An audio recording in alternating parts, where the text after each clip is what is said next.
And welcome aboard to our first session today. This session is all about After Effects, and we'll be focusing on animated 3D titles. And Jason Carthew will be leading us through today's session. Jason is a multimedia teacher and also head teacher secondary studies at Crestwood High School in Sydney, just in the northwest part of Sydney. Our session will be recorded today and shared back with you probably in a couple of days. But if in the meantime, if you would like any of the resources that Jason is using, just click on that session 1 link. If you're in the YouTube watching this, you'll see the link for the resources is in the little notes area at the bottom of the video. So welcome aboard, Jason. I'm really looking forward to this session. If you do have any questions for Jason, please share them to the end or pop them in our questions for our presenter. So I'm just going to write in here, questions in here.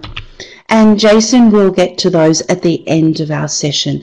There's quite a little bit to get through in a short amount of time, so it's best that we do that. So I guess I better hand over to Jason. Are you there?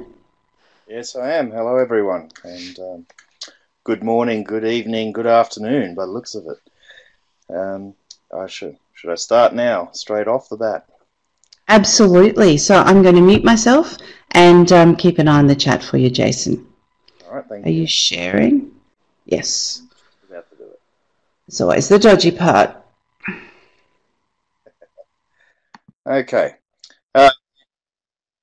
In this session, we're looking at doing 3D text in After Effects, and just to give you an idea of what I mean by 3D text, I've made a quick one where you can see we're zooming through and it's got the depth of three-dimensional objects. Now this is being created entirely in After Effects. So to do this, we'll make a new composition just so that I can refer back if I need to.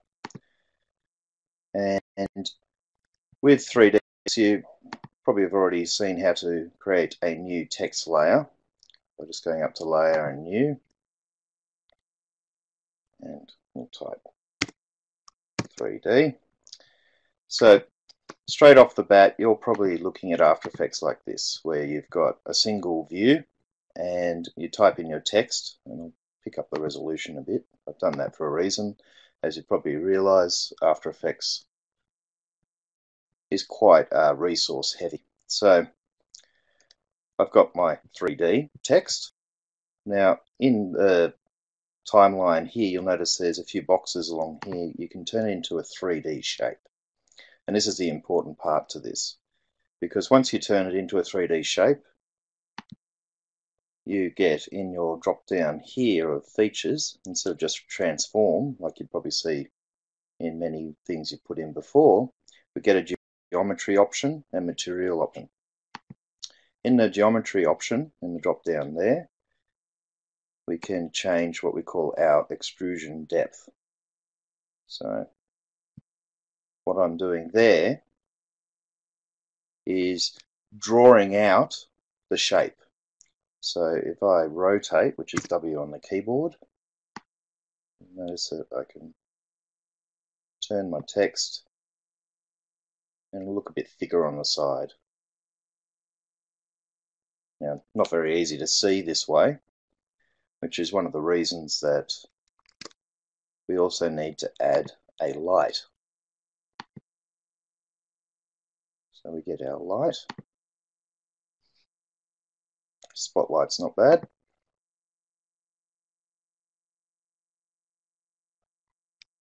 I'm just going to change my resolution a little bit because otherwise we'll be waiting for me to render constantly. And I'll move it over here. Change the angle slightly. And just rotate the text a little bit so you can see the difference to what I did before.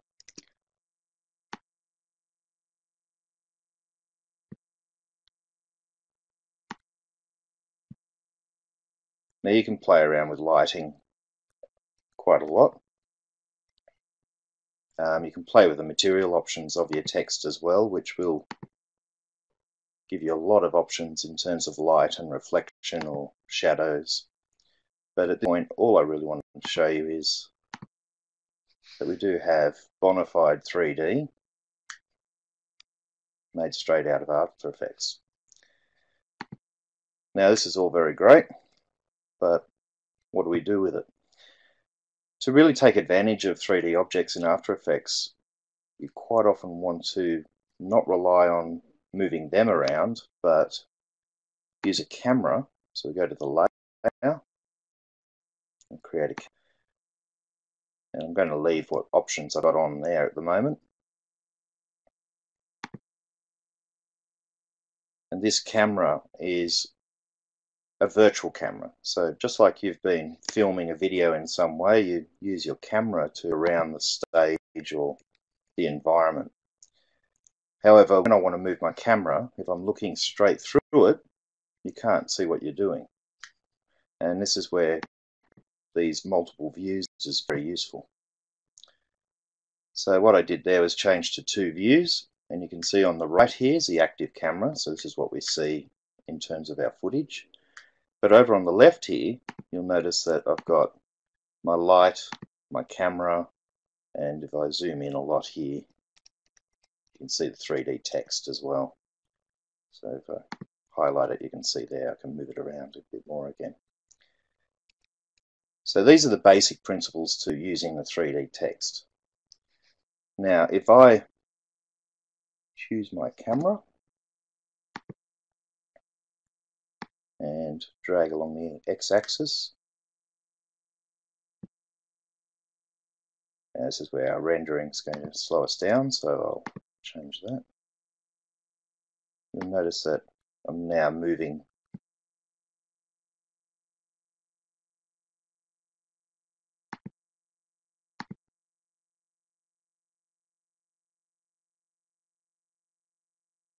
should be moving past the 3D.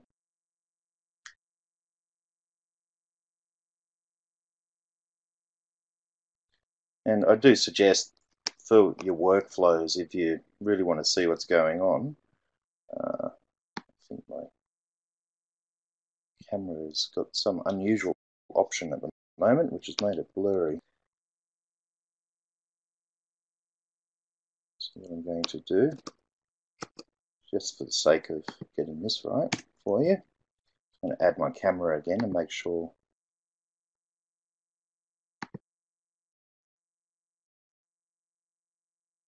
focus distance. Take that out.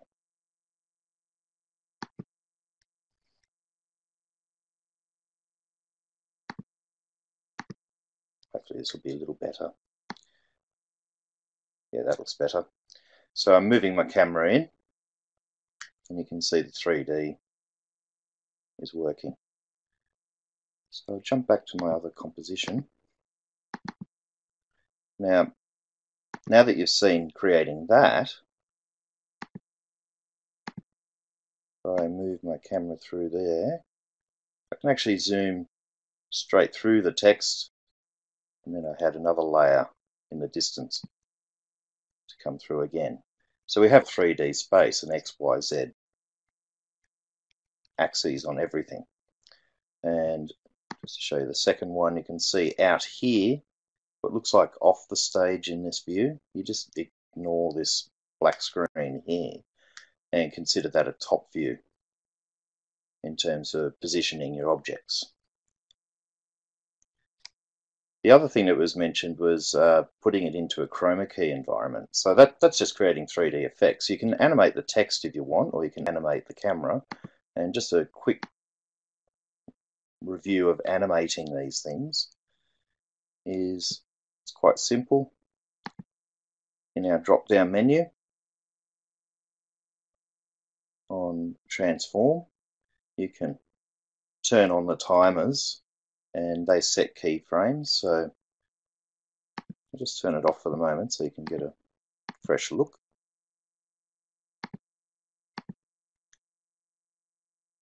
So I have my camera, and the moment I turn on my timer, it sets a keyframe for the first position.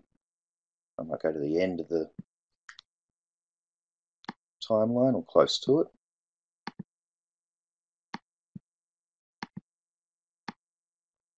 Move my camera.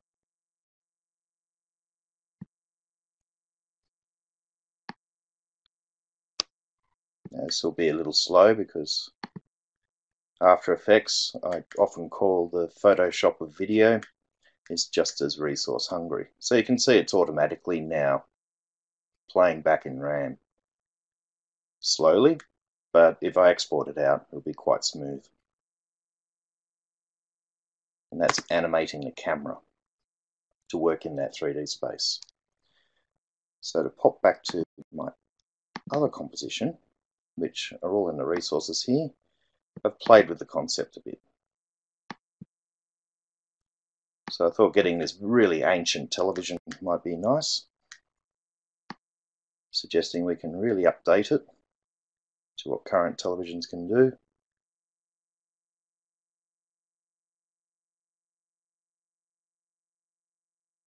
And make it 3D television. So the way that this works is exactly the same as what I just did previously in terms of creating the 3D text, which we can see at this point sort of popped through right up to the camera. So I have my 3D text layer, I have a camera layer and a light, but I also have a flat image. Now, if you had a green screen or a certain color, you can use key light or one of those sorts of effects. Wasn't really going to go into that in that much depth because I'm assuming that knowledge here. Always go back in and show you.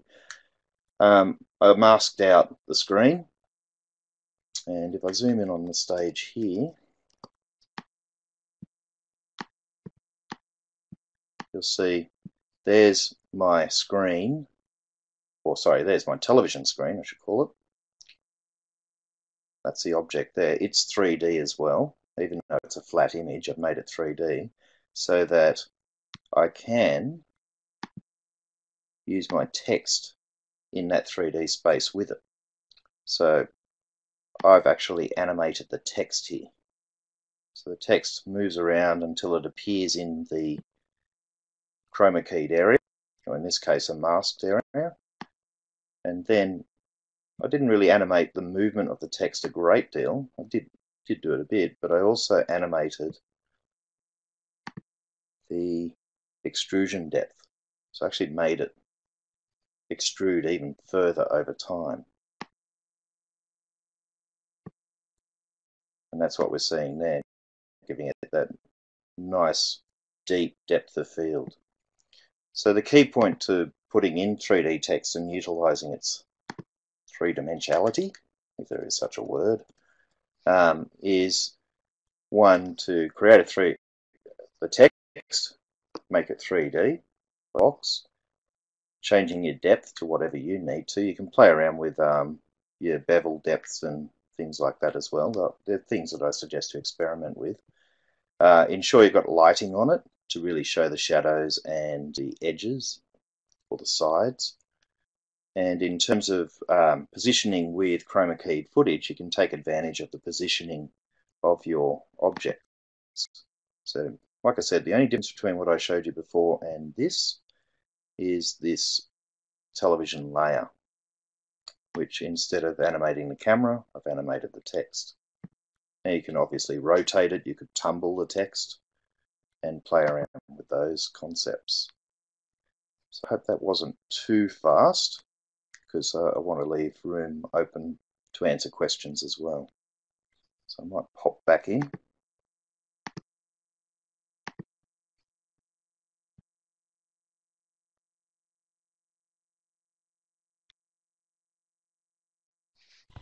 I'm not asleep, it's all good. There's a couple of questions here, Jason, thank you. We might get you to, you might jump in and show us something else to add into that, given that we do have another session this afternoon as well. But Jason wants to know, do you have the comp in classic 3D or ray traced 3D? So where's the question? Do I have it? Up in the top, there's a little pod up the top. Oh, okay, there you go. Comp in classic 3D or ray traced 3D? Mine's in ray traced. Excellent. What is the difference between ray traced 3D and comp in classic 3D? It's all dependent on how well. I find the ray trace stuff will work better if your graphics card can utilize the plugin. I think it's called CUDA, and it just means it runs a bit faster and gives you a higher resolution when you ray trace it. The classic 3D, I think, it doesn't quite have the same detail and ability to work with the materials. So if you're looking at things like reflections and shadows, you might not get the same qualities there.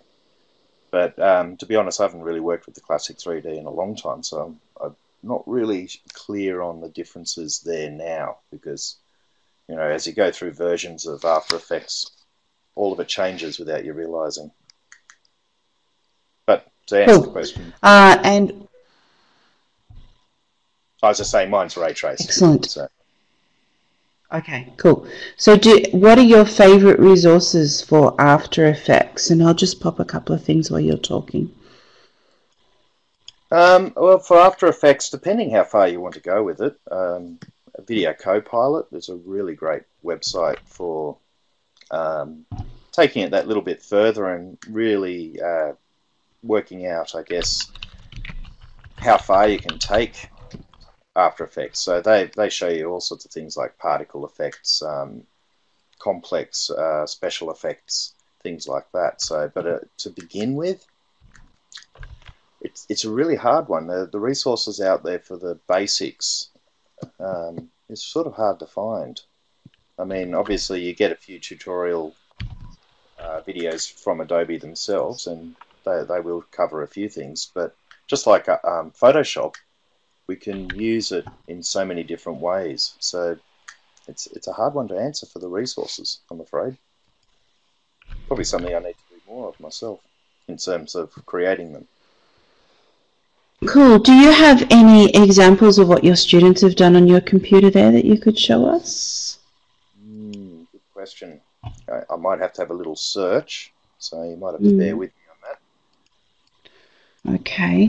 Not at school, that's not as easy. Oh, of course, they're on your school server, right? Yeah.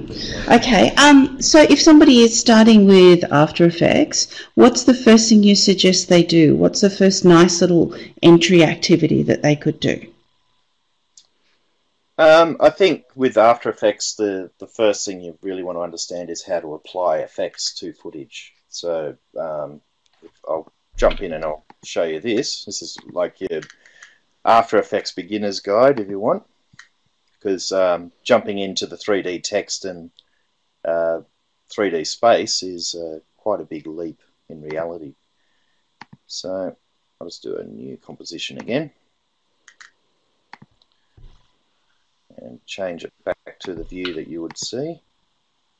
So when you're working in After Effects, the key thing to remember is, one, you're working with what's called a composition, and you'll notice that my compositions are within a single project.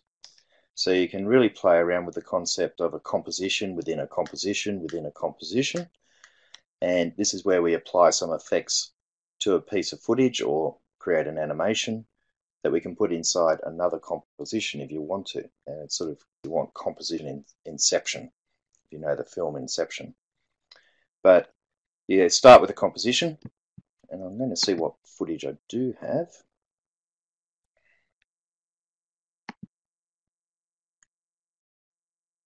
So we'll jump back in. Here you go. This is from the creativity. Let's see if I can find something I've done. Don't quite want to use Greg's ones, and see what I can find.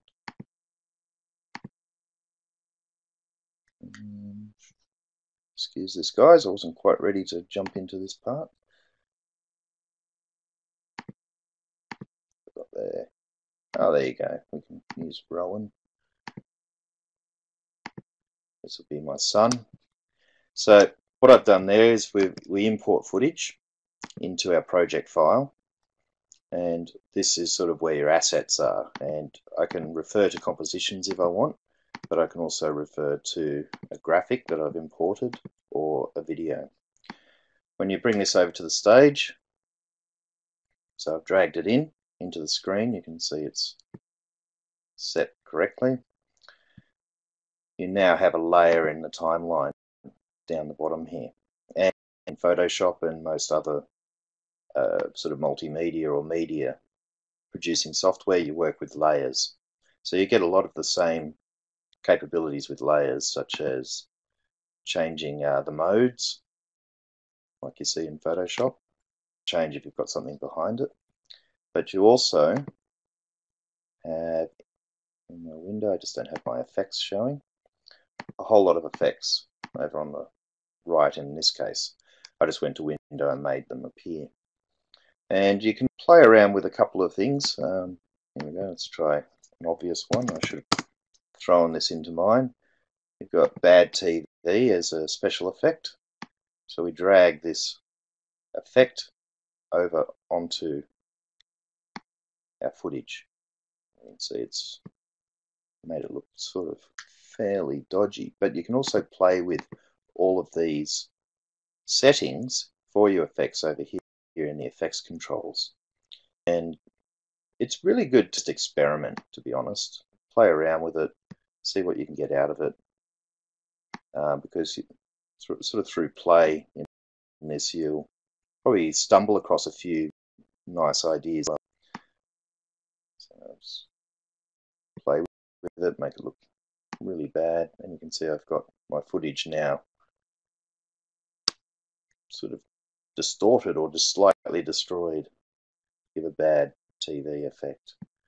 So that's just one, and with these effects, you'll know when I clicked on the drop down arrow in the timeline layer, I had the transform controls, but you have effects as well here now that I've applied one. If you don't want effect, you can turn it off.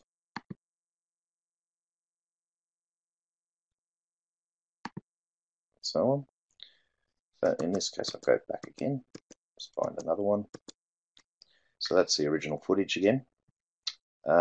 One thing you can look at as well is positioning and scale. So you can do this in Premiere as well, but you might want to turn on the timers, the animation timers, and you might want to do your own custom transition. So you can slide your footage in. You probably have another piece of footage, slide in after it. Play around with those concepts of animating within After Effects as well. So the main point is to consider layers. I probably should get one more thing in the background. Oh, here you go. I'll show you how the composition works by putting it in as well. I now have my 3D composition in the background. Now it's going to have a little complaint about what I'm doing. Again, After Effects is very resource heavy. So you can see I've slid the footage over to reveal my 3D text. So managing those sorts of things is really quite important. So I've changed position, but I can also, over time, change the scale. And this isn't working in a 3D space at this point. This is just playing with footage and its positioning.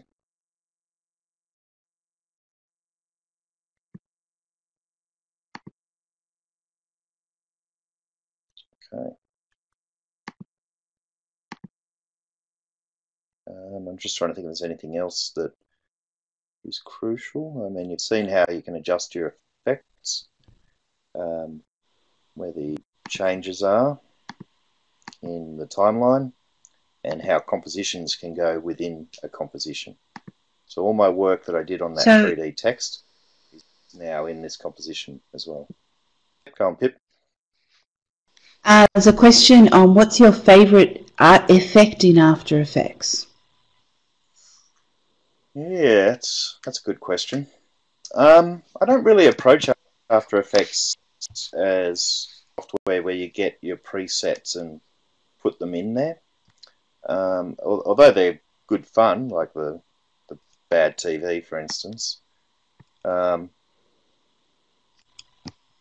Really, what I like about After Effects is the ability to control video the same way you control a photo in Photoshop.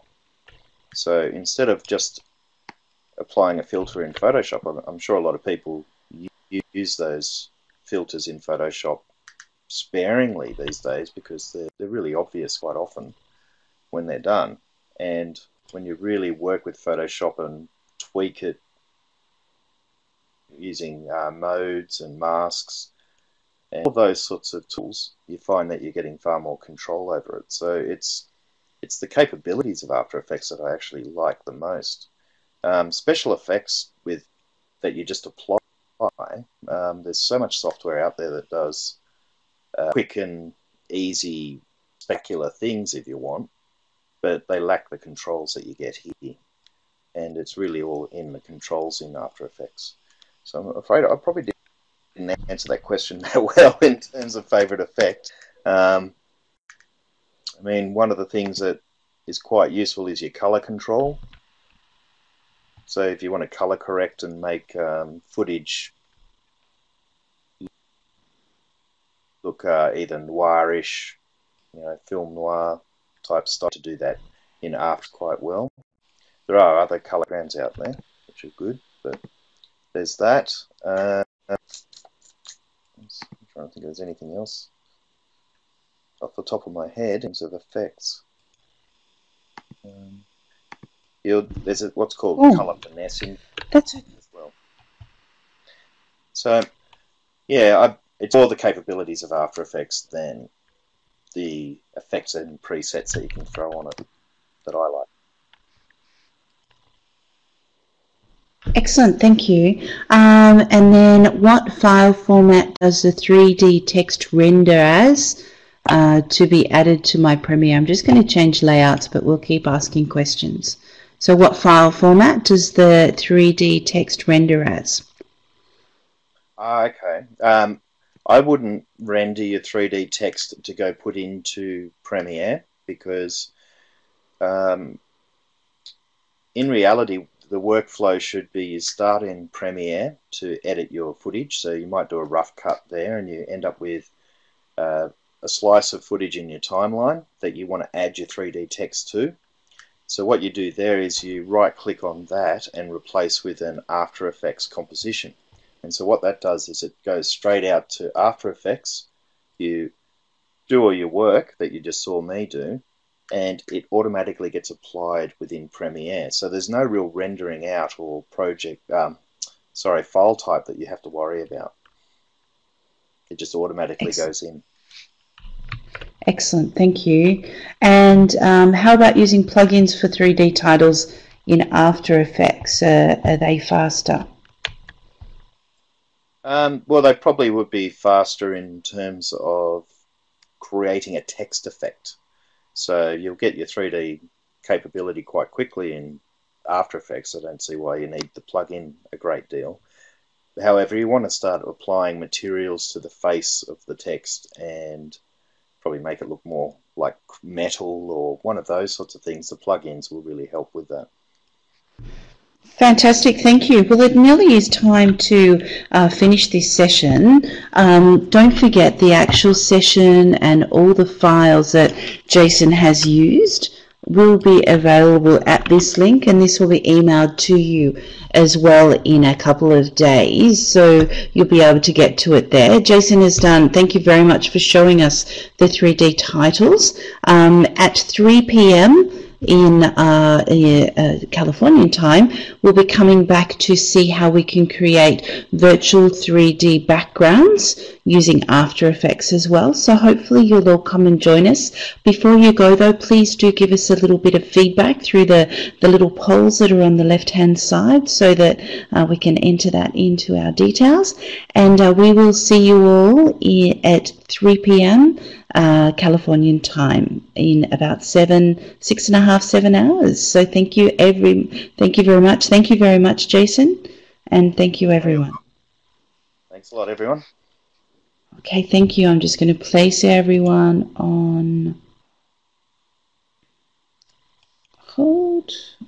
Okay. And